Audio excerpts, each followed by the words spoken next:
You're welcome to another edition of the N.O.W Show. Health, they say, is wealth. And we are told so many things we need to do to make sure that we maintain a good health. But sometimes some things happen that is just beyond our control. So today's episode, we're going to be talking about overcoming life-changing diagnosis. And joining me on this episode is no other person than a seasoned medical practitioner. He is the erstwhile Commissioner for Health in Lagos State, Dr. Jide Idris. Dr. Idris, you're welcome to the N.O.W Show. My pleasure. So, sir, like you heard, we're talking about dealing or overcoming life-changing diagnosis. Yep. You're healthy, you go to the hospital, you go for check, and somehow it hits you. Something has gone wrong. Yep. And the diagnosis, something that just completely transforms or changes your life. Yeah. What am I talking about? Things like the C word, cancer, some even something like infertility. Could be heart attack. Those kind of things. Neurological problems. Exactly. Well, the first thing I would say is that an illness or what things like you've stressed. Yes. Disease generally. Yes. They are stressful situations. They are called stressors. Stressors. Some are acute. Okay. Some are chronic. Okay. Now, these stress problems now provoke certain reactions in the individual. The reactions could be cognitive, maybe learning, it could be behavioral, it could be emotional. Now, it now depends on the individual makeup, how that person reacts to such things. It depends on your support, your social structure, social structure, and those many things that now determine how well you can cope with that thing.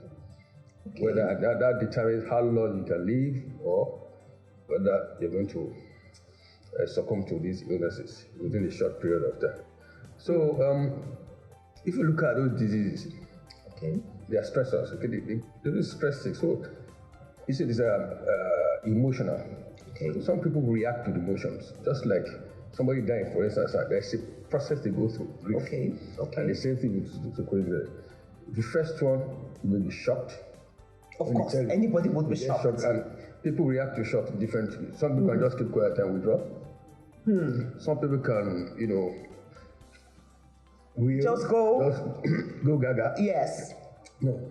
After a while, other things come up. You start denying. You start saying, "Could this be true? Could this not be true?" God forbid. Some of us is like, it's not my portion. Yes. So that's a level of denial. You're trying to say, could this doctor be right? Or maybe no, it's not in our family. Then after a while, you start getting annoyed with yourself. You start resenting the situation. So people go through this process. Eventually, you come to terms with it. You say, okay, how do I deal with this matter? Now, this is where social factors, environmental factors come in. What are these social factors and environmental factors? If you have people around you, the family structure. So it's important you have people around you. You must have people around because they are support systems. You could have even your doctors in your hospital where they tell you they only have some of these things. They have teams who can provide this kind of support to you. So certainly, there's always support starting from the point where you are diagnosed, at least in the hospital, with your doctors, with your team. Ideally, that should be so. In very good settings. Once they make the diagnosis, the other people who start thinking, how do we address this? How do you support this person? If it's a life-threatening thing, some hospitals have teams ready-made. And again, in the process when you are processing this thing, you might even be unhappy because you might feel you are going to put a lot of pressure on your family, on your siblings, on your so those are the things these are the things such teams, several teams take care of. It's one way of giving you care. Depending on the kind of reaction or treatment you require. If the treatment is going to be long-standing, they know how to structure those things. And if depending on the kind of disease, if it's a fast moving thing. It can kill you whether you have it or not. But there's some really that won't lead to death. I'm talking about something like infertility. Yeah, infertility. You know, like there are some chronic diseases that changes your life, but I mean, it doesn't really lead to death. Yes. So how do you cope with? Okay, you know that this thing is not something that is going to kill you. Yeah. So there are other things that you can do, right? Yes. Like infertility, you can go and adopt. You can adopt. Surrogacy or something. Yeah, there's some people again because of, reactions from you too. Okay. Some people might be guilt. It could be again social stigma. Some people don't want to know people. They're infertile. It depends on the kind of family you're coming from. Say, But is it our environment or our culture that makes such things stigmas? Because really, and honestly, if you are infertile, you can't have a child. It's not that there's no way out. I think there are ways to these things.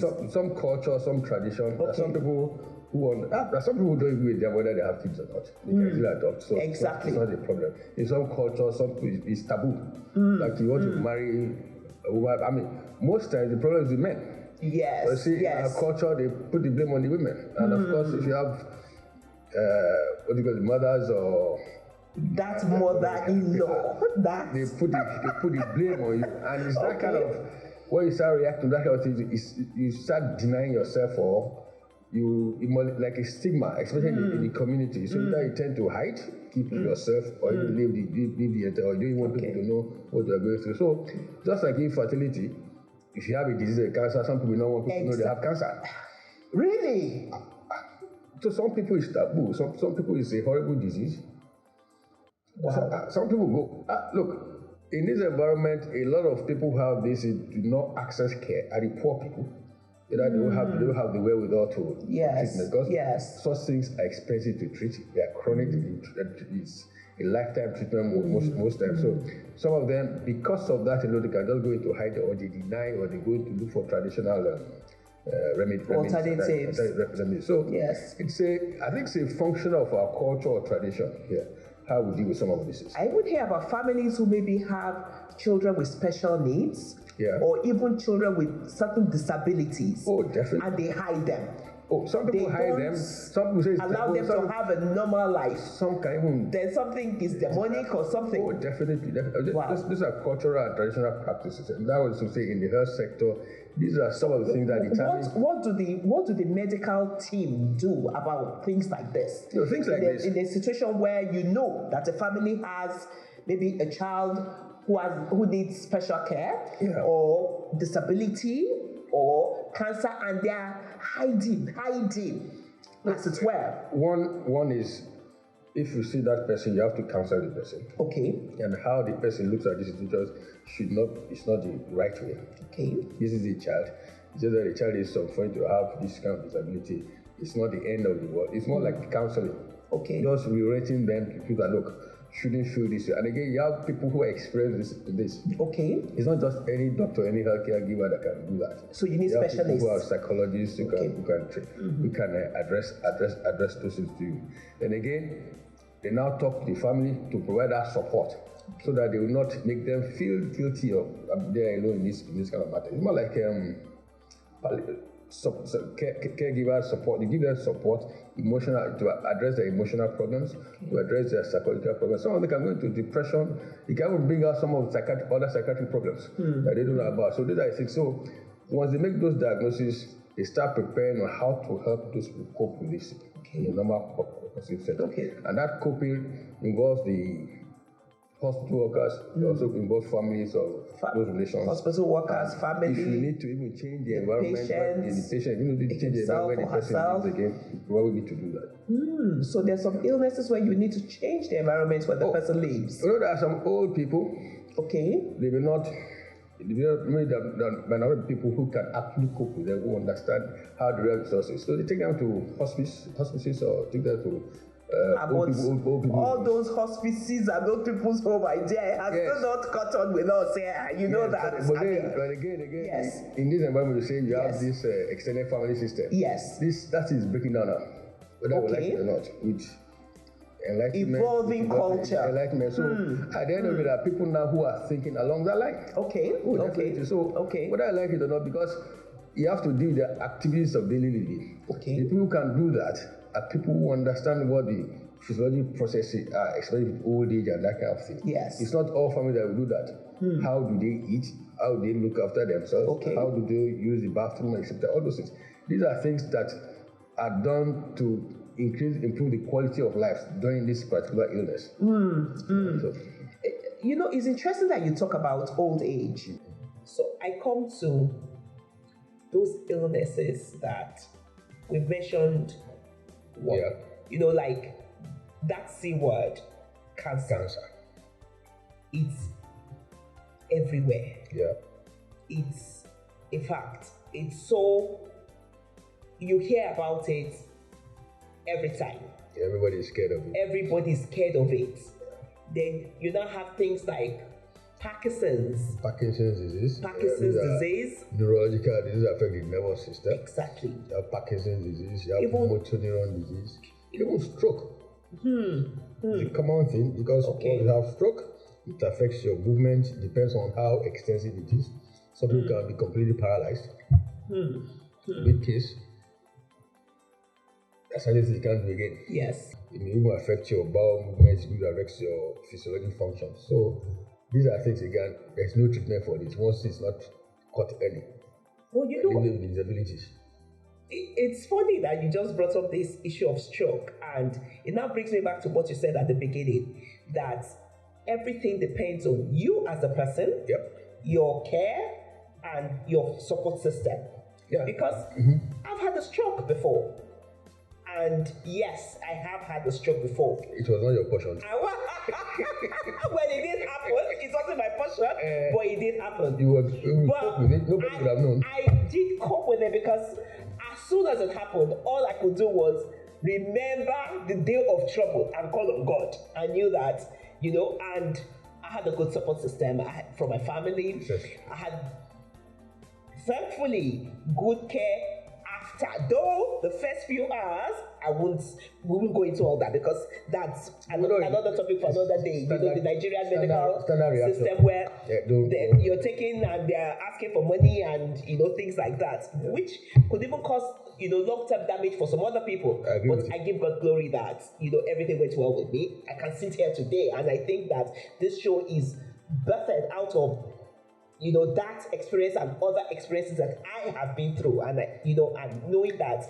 So you are the chief overcomer. Yes, I am the chief overcomer. I always say that. Yes, I am the chief overcomer. So if I have not overcome so many situations, I would be seated here doing this. Okay, you know, talking about the person and how your attitude, your approach to how you deal with this life-changing illnesses or you know, diagnosis. It's interesting. I was on a flight recently, and I was reading the In-Flight magazine, and I came across the story of a young lady who had what started out as a waist pain, and she went to the hospital, and they prescribed some drug using an epidural. Yes. An epidural is, you know, injection to the because spine, yes, because I had it when I had my children, so I know. And they tell you don't move when they're giving it to you. So I think something went wrong, and she became paralyzed from the waist down, which of course is devastating blow for any young lady. I think she was not yet 20 at that time. Of course, she said when she woke up and they told her she couldn't walk again, she was bitter, she was angry, she was depressed, she was everything. But later on, she realized that this was not going to change, and she needed to make something out of her life because she had not even lived her best life yet. Yeah. And somehow she discovered that, you know, she started swimming, and it became a coping mechanism. And from there, it has turned out to be what she's living on now, because she's now a Paralympian. I mean, that's what even brought her to the magazine in the first place, because she's won medals, she's gone to represent her country in different parts, in different places. So it's important the way and manner you approach whatever diagnosis you've been given. Yeah. Because at the end of the day, you you are the architect of your fortune or misfortune, like they say. Yeah, So you determine what happens to person. you. Yes. So you're key. You're key. But what you said now Yes. brings something out. Yes. That again, in a proper setting, Yes. before you start any treatment, Okay. before you start any procedure, most you should let the person know. I'm going to give you this drug. This is what this drug does. Okay. But for every drug, these are the side effects. I'm going to carry out this procedure. Okay. The procedure, 100%, I've done so many, but again, there's no procedure that does not have its own complications. These are the possible complications. So allow people know ahead of time. Precisely. You have to be open and tell them what they are going into, what are the consequences, so that if that kind of thing happens, it's not. So it helps them to handle it. A surprise. Okay. I mean, take for instance, I had a back surgery. Okay. Just before I was going to the theater. Yes. And I asked the doctor, "This is what you're going to do. What are the consequences?" He laughed. He said, "Well, I've done so numbers." Did you ask that question because you were a medical practitioner yourself? Perhaps. Would somebody have? Perhaps again, maybe out of fear. Fear for a medical practitioner? Really? We're human beings.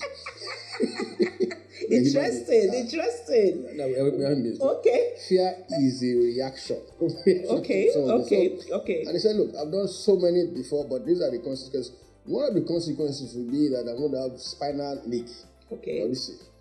But if it happens, I'm going to do X, Y, Z. Okay. Okay. You know what? I had a complication, spinal leak. Wow. And immediately wheeled from the theater straight to the ICU, and they started their procedure. My friend waiting for me outside was wondering what was happening. Later they told me what was wrong. Okay. So it's always good to let the people know what you are doing, be aware of what the possible consequences. There is no drug that does not have no side effects. Period. So it's some side effects again might be deal with it better. Yeah, Yes, I agree. So it's not like providing knowledge, providing information helps. Information is key in anything. Information really is key. Okay, sir. Now, there are some illnesses that are like death sentences. Yep.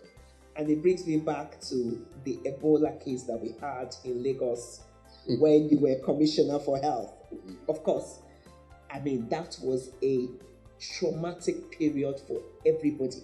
So I can imagine for even the patient, because our lifestyles changed. It's like everybody, even to go into church, to go into crowded places, became a problem for many people. Yeah.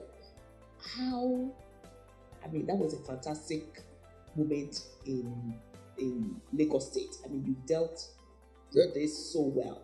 But how being at the helm of affairs, you were the point man that everyone looked to, like, bring an answer to this problem.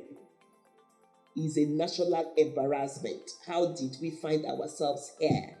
And every Lagosian was living on the brink of their, because. So that kind of illness, Ebola. Well, how I'll do look you, at it from because it's death sentence. I'll look at it from 2 points of view, the context of where we're dealing with. Okay. I look at it from the point of view of population, the country Yes. as a whole. I look at it from the point of view of the individuals who are affected. Yes. For the nation. Because they were survivors. Oh yeah, there were but 8 survivors. 8 survivors. For the nation, everybody had given up.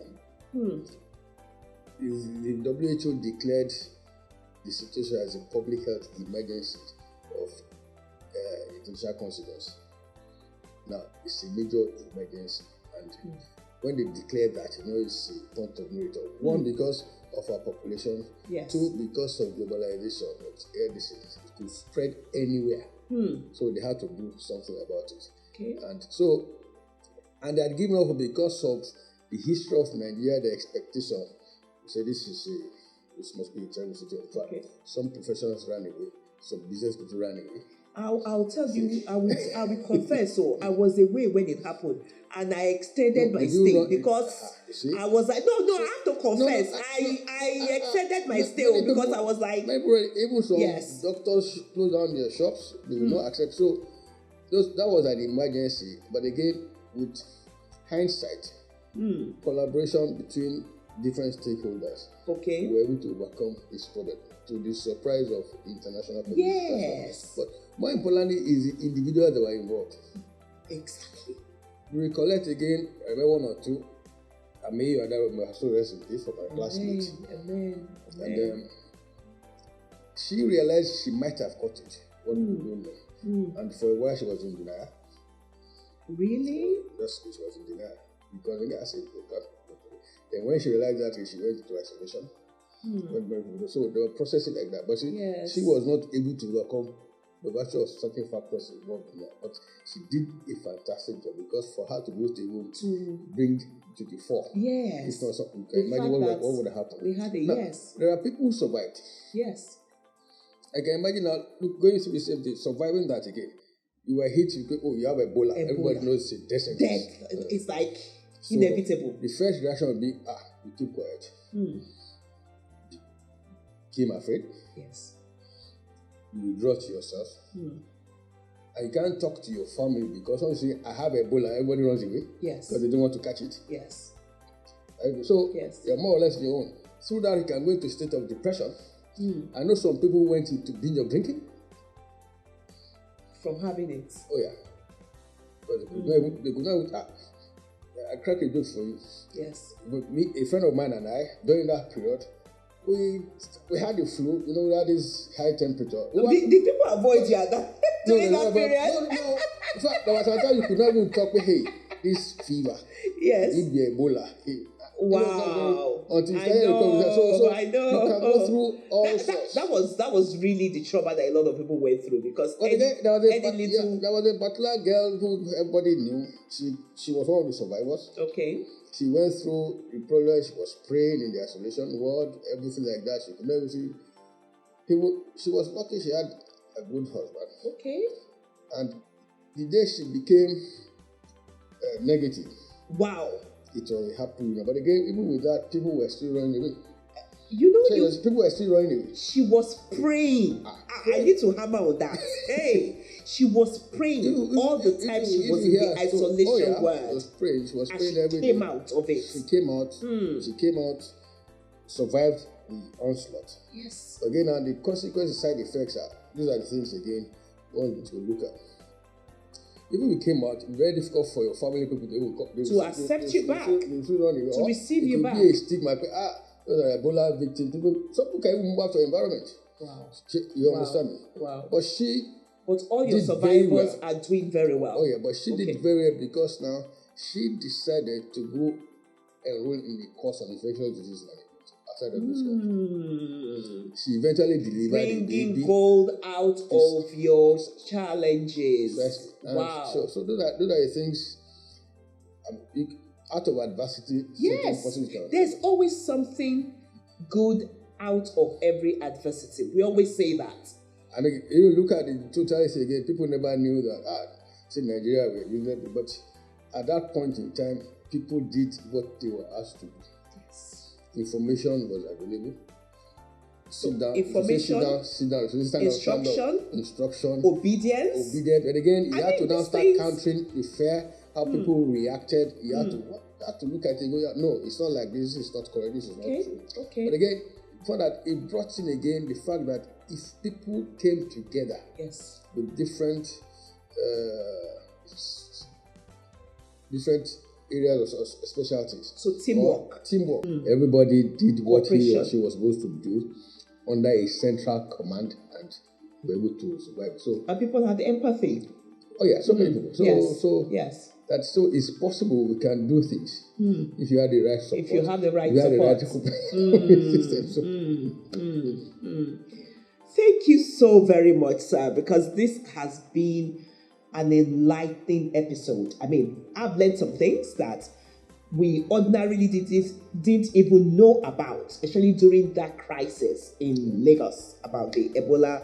And now they're talking about Ebola having resurfaced in some parts of Africa, which, if we're not careful, could also find its way back with again. Hindsight, governments have started preparing for. Okay, that's good to know. That's good to hear. So, thank you very much again for coming. My pleasure. Like we said earlier, health is wealth. We thought many things that we could do to make sure that we are in good and perfect health. But some things will happen that is just no fault of ours. And these are the things we call illnesses that change our lives. But given that they're not death sentences, like we've heard from Dr. Idris, our attitude matters. So we can change these things. At the end of the day, it's just for us all to live our best lives. I pray that we all keep winning, we all keep overcoming, we all keep living the best lives God has ordained for us. Dr. Idris, a parting word from you, sir. Well, like I said, illness is not a death sentence. Okay. And it could just be a delay in any process. So depending on how we can build ourselves to fight against that, we can succeed. We have the willpower to do it. We have the support of people around us. We can overcome certain, a lot of disabilities or disorders that we're faced with in life. It could be medical, it could be physical, it could be financial.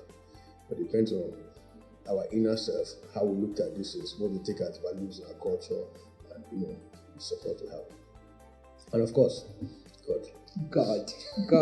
Thank you very much, sir. Until we come your way again on the Now Show, keep winning, and remember, live a healthy life.